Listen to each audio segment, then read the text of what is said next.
after me. God is good. God is good. All the time. All the time. 24/7. 24/7. 366. Leave here. 66. You didn't say 366. Oh. You just said it. Oh. Repeat after me. Oh, well. That is because we are original thinkers here. Right? We put on our thinking caps, and we don't want to just to be told what to do. We want to inform our own selves of what is right for us. And I think we're going to talk about that this morning. This morning, we're continuing on our theme of Prosperity Month. And as I had mentioned in the first week of the month, even though if I say the word prosperity, and even if you think the first word that comes into your mouth, into your mind, when you hear the word prosperity, even if that first thought is money, we know that true prosperity is more than just money. True prosperity involves every aspect of our lives. For example, it involves our relationships and how it is that we enter into relationships. Are they healthy? Are they supportive? Are we 100% there? Are we authentic? Are we able to share and embrace? Can we hear and understand? Do we feel free enough to be absolutely who we are, knowing that the other person will not reject us? Can we really be who we are and not be found out maybe as if we were a fraud? Are they supportive and nurturing? Do we have the space and the freedom to express our own selves, but the amount of closeness that is right for us? So that would be part of prosperity. Another part of prosperity revolves around our bodies. Are our bodies able to do everything it is that we want them to do? Whether or not it's hiking, knitting, or playing the piano. That all of our joints move freely, we're pain-free, every organ and every cell works together for the wholeness of it. That we can get where we want to go, that we can look in the mirror and accept and embrace and enjoy the body that we have. That's part of prosperity. And the prosperity is also our relationship to ourselves and to the divine. Can we look in the mirror and appreciate all that we are? Can we stand proudly, or are we always looking at things and focusing on things that we don't like, that we don't appreciate, that we don't enjoy? And because if we can't do it within our own selves, guess what? We're not doing it with the infinite either. So prosperity includes that. Prosperity also includes understanding what our joy, what our talents, what our purpose, and what our passion is. To know so well and so intimately what turns us on. That we no longer agree to settle just to have an income. We no longer agree that it's okay just to have a job so that later at some future point we can enjoy life, but that we have identified our own purpose and passion right here and right now and have given ourselves permission and freedom to experience and express that and be rewarded for that. That's prosperity. And of course, prosperity does involve money. It involves having the money to do all of the above. Having the money to enter, if we need to, some sort of health routine. And having the money to buy the people in our relationships wonderful gifts that we want. Having the time and the money to go traveling. Having the money to do what it is that we want to do that supports our whole life. And so that is prosperity. That is prosperity in every aspect of our being. And since I've also said every week, that every week I think, at least I'm thinking I'm doing it, I'm hoping that you agree, but I think that I'm speaking about one of those aspects every week. And so therefore, every week really is Prosperity Week, isn't it? And I don't know about you, but I'm ready, and I say I'm ready, but I would really be ready, willing to be ready, thinking about willing to be ready to let go of these ideas, these limiting ideas that I might have that stop me from experiencing what it is that I say that I want to experience. So for example, when I say that I want to work, well, let's say what I don't want. I don't want to work 7 days a week. So that might mean I want to work the right amount of hours for me. I don't want to have a job, right? Just to have a paycheck. So what does that mean? I want to move in to fulfilling and working at my passion and my purpose all the time and get financially rewarded for that. I want to see this whole theater filled with people. I want to have time and money and opportunities to travel and have, and even just whether or not it's in Arizona or, you know, other countries and other states. So these are the things that I say that I want. Now, to the degree that I'm not experiencing that is the degree that I have some beliefs that are inhibiting that. Now, I may not know what they are, but I know that if that's true for me, then it's true for all of us. So to the degree that you are not experiencing what it is that you say you want, that you might even say, I'm willing to be willing, that I'm ready now, if we're not experiencing what it is that we want, it means only one thing, and what that means is that we have a belief counter to that. We have a belief counter to that, and every week, week by week by week, I think that my goal is to talk about things to help us overcome those, to help us rise above them, to go around them, to go over them, to dissolve them. And it's as if, you know, we have a dirty glass of water, muddy water, you know, we start pouring the clear water in. Eventually, that muddy water gets displaced, and what we're left with is clear water. And so it's really a day-by-day process. For us, it's week by week when we come on Sundays, but it really is about overcoming these ideas, and ideas how it relates. But everything is about prosperous living and abundant living. Everything is, because we all want to enter into an expanded, joyful awareness of who we are. We all want to be happy.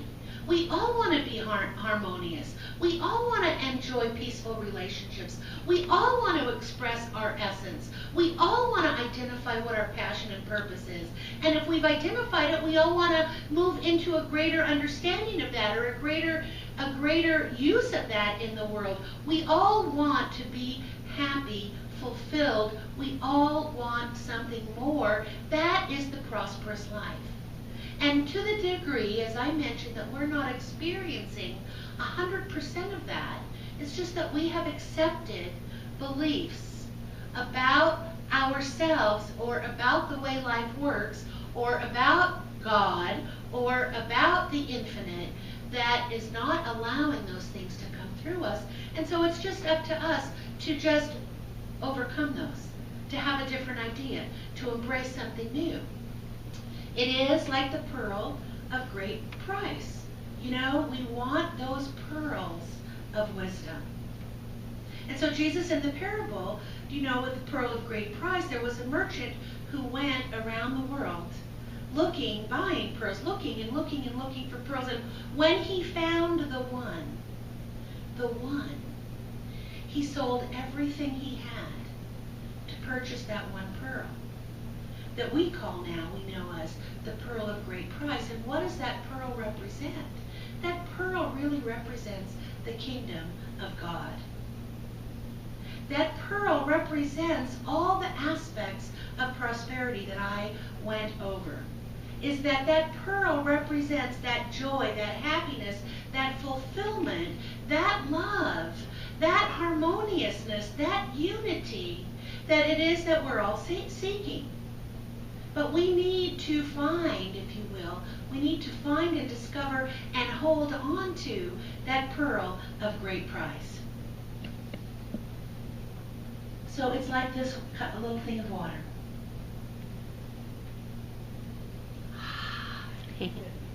The nectar of life, readily available. When we drink this water and it nourishes every cell in our body, it's a magical thing. It is a sustainer of life, and it is everywhere, almost everywhere present, but certainly easy to get to, easy to partake of. And so it is with the infinite.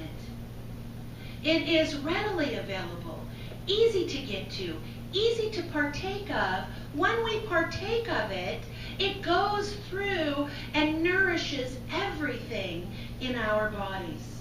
Everything. It heals what needs to be healed. Whether or not that healing needs to happen in our emotions, in our minds, or whether or not that healing needs to happen in our bodies. It is everywhere present. It is ever available, and it is easy to take in. And so I have a pearl of great price. I'm going to share it with you. You're going to be shocked. And you don't even need to sell everything that you have. So here's the pearl of great price, and this is the pearl that this merchant sold everything. Of course, I didn't know him personally, but I'm just assuming.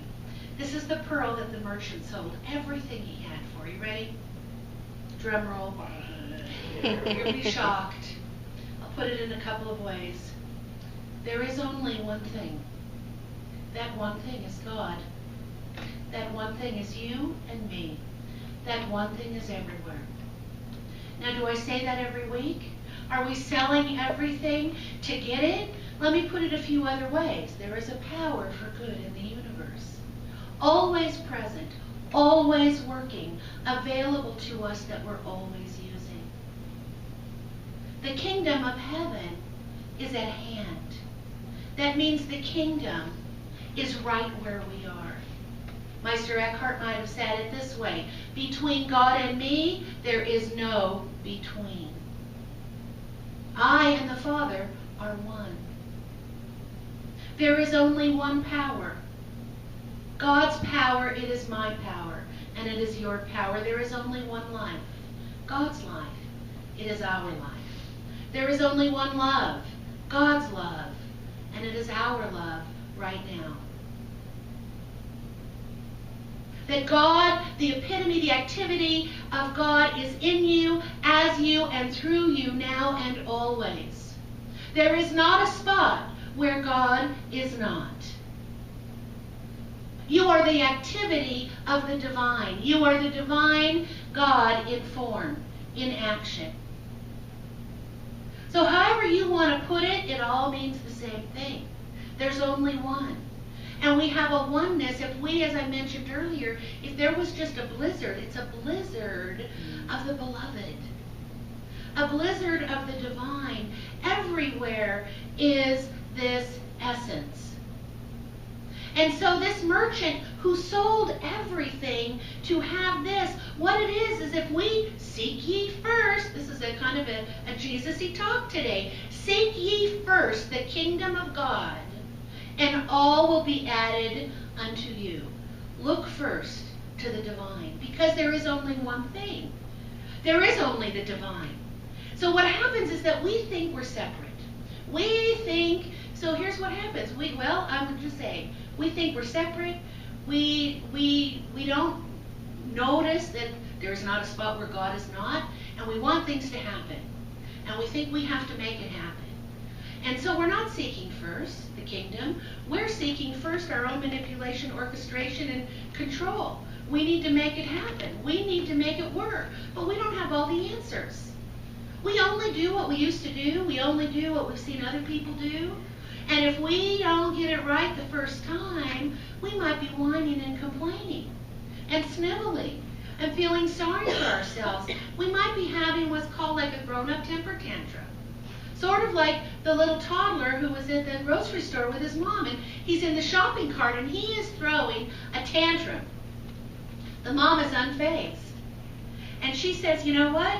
You might as well stop it now. It's not going to work. You're stuck with me for 18 years. So it is though with us. We're having our own little tantrums because our life isn't going according to some plan that we've determined. And it's okay for us to determine our plan, absolutely. But here's what happens. We determine a plan, but then we don't think according to that plan.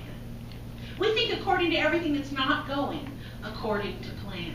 So my plan, let's say, we'll take money, because money is so easy to look at. So my plan is to be a millionaire. By the time I'm 50, or whatever, so that's already long gone. But you know, our plan is to be a millionaire, or to go, who knows, right? Okay, so now everything has maybe been, we go to work to a job so follow with me. So maybe we get a job early on. Oh, this is going to be our plan towards millionairehood, because it pays a lot of money. Now forget the fact that we don't like the job. So now we're in the job 30 years, but for 30 years, all we've done is complain about how we don't like the job. And we complain about how we don't like the job, and how we're working too many hours, and how this job that we don't like, we're not appreciated. And we work like a dog and we don't get the breaks. The other person gets the breaks, but we go in because this is our road to millionairehood. And then we go home and we complain to the family about the job, and it's a stressor on the relationship, because whether or not we're a woman or a man, the husband or the wife at home is now quite frankly tired of hearing it, and we're too exhausted because we're putting in so many hours. We're too exhausted to even enjoy our family life because we're on the road to being a millionaire, and our relationships are suffering. And now we're focusing on our bad relationships that are suffering, along with how it is that we're working too hard at work and we're not getting appreciated.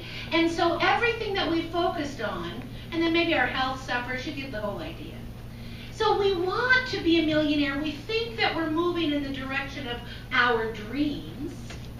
But if we would just listen to our words, if we would listen to the activities of our thoughts and the direction of our thoughts, we're really not moving in the direction of our dreams at all. We're moving in the direction exactly opposite of our dreams, because we're focused on what it is that we don't want. We're focused on what we don't have. We're focused on what it is that we don't see happening. This seems to be the human condition. When we're doing that, we have completely forgotten that there is only one thing, and that one thing is God. We think we're all alone. This makes us work even harder, try even harder, manipulate even more, be a little bit more selfish, not only with our time but our talent, because we don't have enough time. We've got to get busy being a millionaire. But we're so busy complaining, comparing, contrasting, being unhappy, being in poor relationships, focusing on the breaks that other people are getting. We're having this adult tantrum, and we have completely distanced ourselves in our own minds, in our own hearts, from our pearl of great price. This idea, this awareness, this understanding that there is only one thing. We need to seek first the kingdom. We need to seek first what it is we want. We need to seek first that power that is all around us. We need to seek first and go within and recognize that we are the divine in form. This is the first thing. And then take some inspired action. Why do we want to be a millionaire? Well, maybe we don't really need to be a millionaire if we could just travel whenever we wanted. There could be another way of doing that.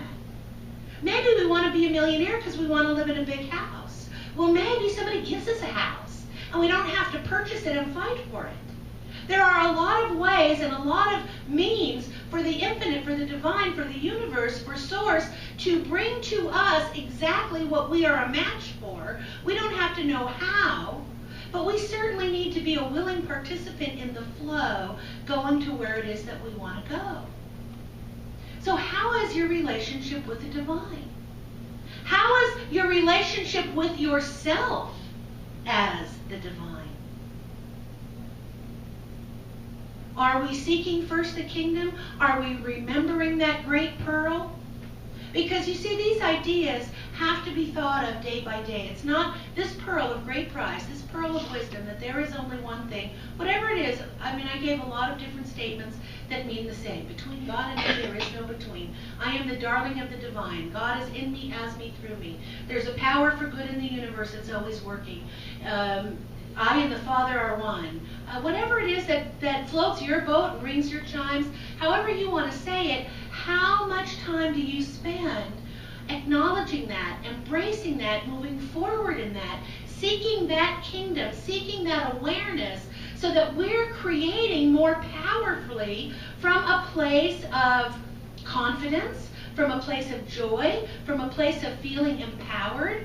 Because, you know, when we're at that other place, complaining, comparing, contrasting, judging, whining, we're kind of really creating from a place we really got outside of ourselves, feeling almost like a victim, feeling a little bit powerless. But we are powerful creators. We want to move into that place of being conscious and powerful creators, not being unconscious powerful creators, because then we just get to create more of what we don't want. Because when we focus on lack of something, when we focus on that, we're never going to create its opposite ever. So if I'm focusing on lack of thinness, I'm never going to create thinness. If we're focusing on lack of money, we're never going to create money. If we're focusing on a lack of health, we're never going to create health. It just doesn't work that way. We get to experience over and over and over and over and over again the very thing, we're so funny, the very thing that we say we don't want. And then we complain about it even more. So we get to experience that. You know, I mean, if we really thought about it and would step out of our own ways, it's comical. It cocould be almost a comic strip. Who's on first? We might say, right? Okay. So, well, it's not time to read yet. Okay. So we need to change our focus. Sometimes what we'll say is, this is how we're funny as well, that, you know, we're complaining a lot. I know I've said this. Well, because I need to let off steam, right? I don't want this negativity to fester within me and create illness and disease. So this is good metaphysical, whatever you want to call it, excuses.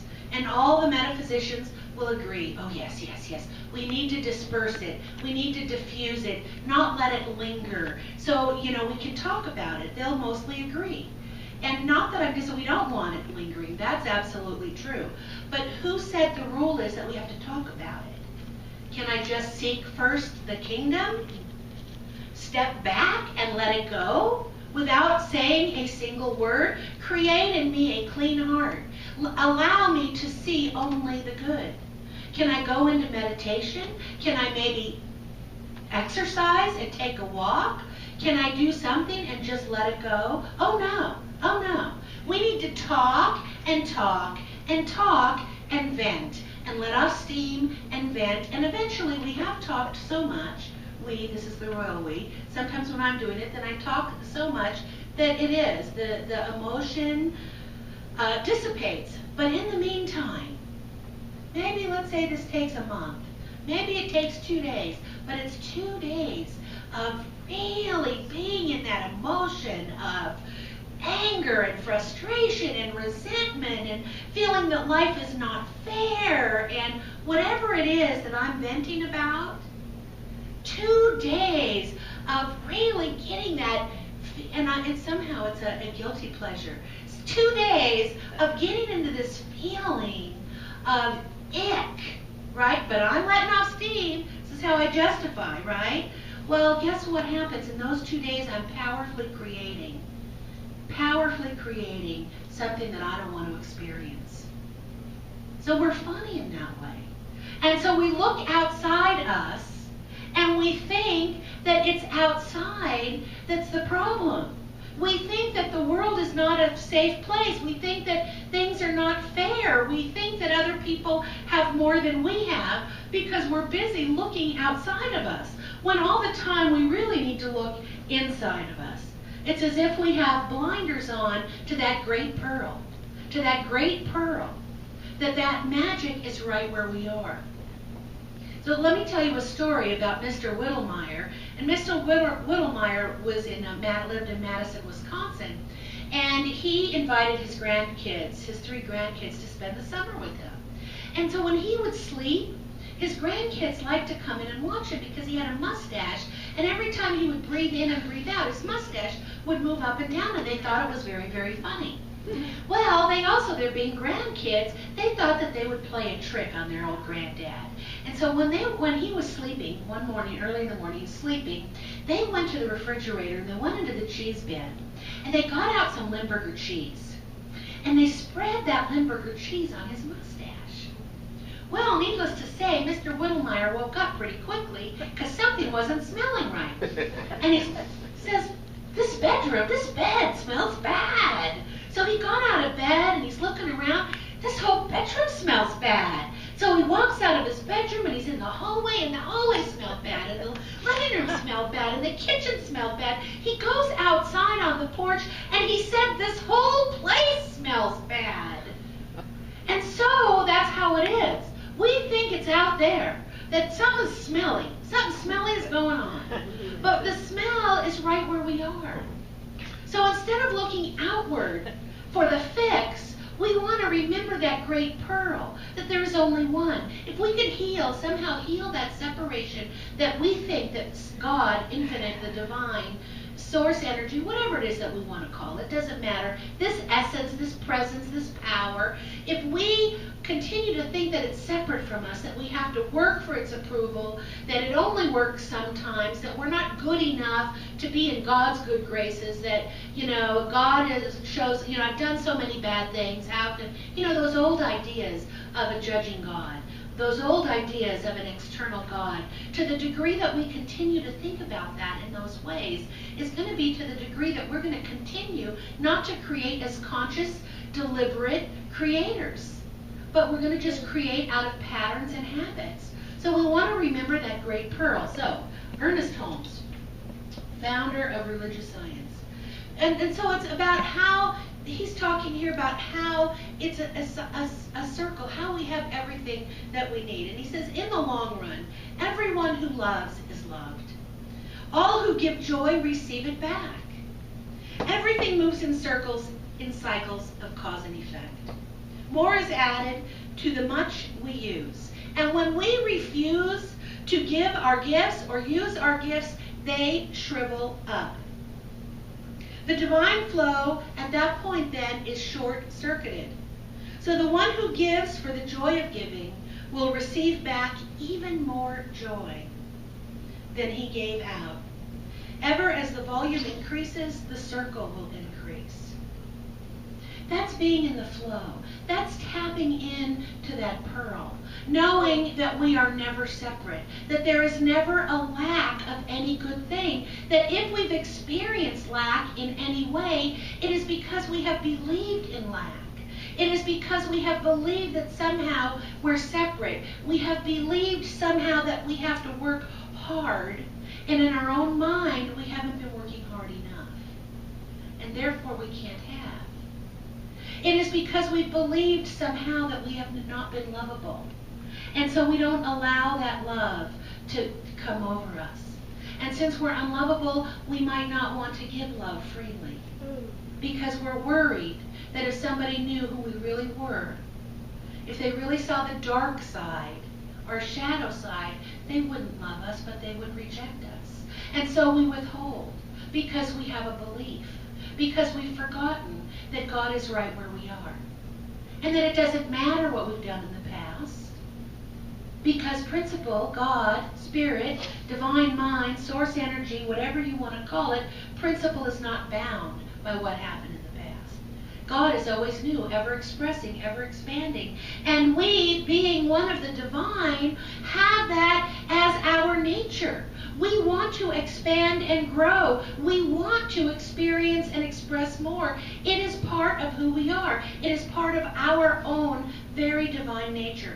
Wallace Wattles says in The Science of Getting Rich, the desire for increase is inherent in all nature. It is the fundamental impulse of the universe. Every living thing is under this necessity for advancement. It is the urge of the formless intelligence within, seeking a fuller expression. The formless intelligence within. God. Wallace Wattles, the formless intelligence within, is always seeking to express more. we've mistaken it by thinking, oh, it's our own little ego wants, our own personal needs. Who do I think I am to want so much? Who do I think I am that I should be so blessed? Who do I think I am that this will come to me? Who do I think I am that I'm so selfish that I want it all? These are sometimes what we talk about. Who do you think you are? You're that formless intelligence that is always seeking fuller expression. That's who you are. And that is the impulse of why you want to express more, why you want to be more, why you want to have more joy, more money, more abundance, more health, more relationships, a more sense of self-worth and self-acceptance, a more conscious, deliberate idea of how the divine, how you and I, how you are experiencing and expressing the divine so uniquely as you. So my big takeaway for today, for this pearl of great price, another big takeaway, always the same really. What are you focusing on? So if we focus on the kingdom of heaven is at hand. Focus, seek ye first. I mean, whatever, these are kind of older words, but we want to look for the truth first. Find that pearl of great price. Remember, there is only one thing. This divine energy, this essence, this love, this formless intelligence that is right where we are, that is the ultimate truth. Let's remember that. Focus on that. When the externals may not be going the way we think that they are, let's step back. Forget that this is a habit that we've had our whole life. Forget that that's the easy way. And step back and remember, oh, this is a creation from an old way of believing. This is an outpick because it's not instantaneous. What I'm believing today is going to take shape tomorrow or the next day or next week. So next week I'm thinking, oh, I've got it now. I've got it. Next week something happens. Well, it's not that I don't have it, but in this time-space area, it isn't instantaneous. So it's a reminder, a loving reminder that we have a ways to go, that we have not focused on the pearl. We haven't focused on the blizzard of the beloved, but we focused on need. We focused on want. We focused on lack. We've been focusing on how can we get what it is that we need to get versus on how do we become a match for what it is that we want. How do we draw it to us and through us and not climb our way and claw our way to getting it? How do we allow it to flow through us? How do we engage the universe, the divine, the infinite? How do we engage that to be a conscious and deliberate creator with those things that we say it is that we want? That's where our focus can be.